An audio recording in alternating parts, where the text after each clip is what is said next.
Well, we have definitely seen our fair share of weather the last few months, and bad news, we might be getting a little bit more later this week.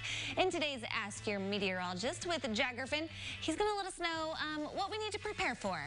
I thought we were done. We were done, Jack. You know how things go when we have a 70 kind of early on in the spring that it's like, no, this one's sticking around. Just kidding. Yeah, just kidding. Psych. Yeah, psych.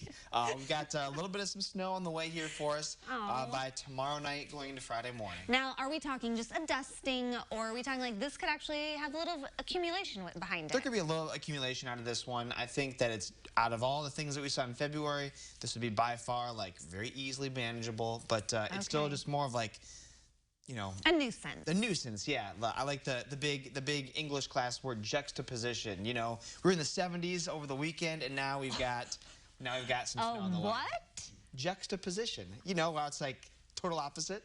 I did not know that, but I do now, and I feel a little smarter. Oh, I'm glad you learned something. Thank you. Yeah. Well, let's check some stuff out. Oh, I do not really like that graphic. So first off, though, this is just a recap of what we've already seen. Okay. So you'll see that, and again, this is only for December, January, and February. We've actually not had any snow so far in March, as we all would know.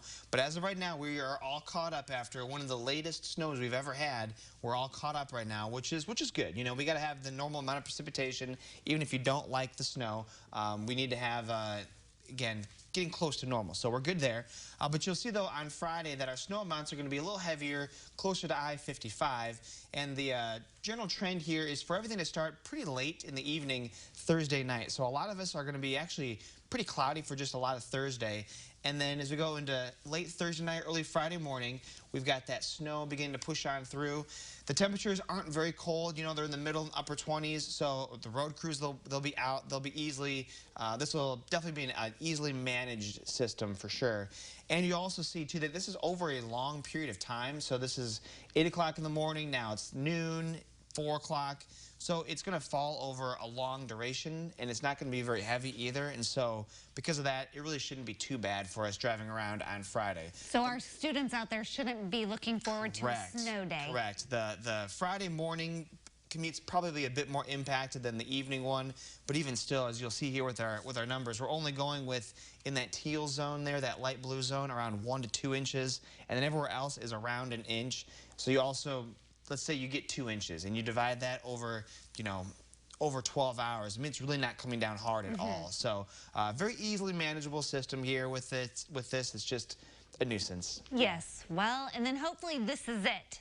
Well, right? Then we're pretty cold on Saturday, actually, but then after that we get to Sunday, and next week we're back in the 50s, and it looks close to 60. Rain maybe instead? A little bit of some rain possible. It's actually a pretty quiet week next week. And then our long-term forecast, which goes more into the March time frame there, from the 8 to 14-day outlook.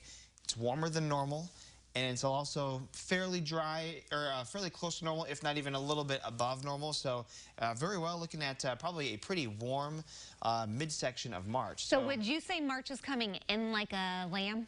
Definitely. It's like a lamb coming in. Sometimes we're about that lion when it sneaks in here. So we'll see. As of right now, though, it does have to be a little bit warmer by the time we get towards essentially next week. Okay. Yeah. Well, you know where to stay up to date on all of the weather happenings. You have to download that WCIA3 weather app. But you can also connect with Jack on Facebook, email, Twitter. Maybe ask him a question for him to answer here on AYM with Jack Gerfen.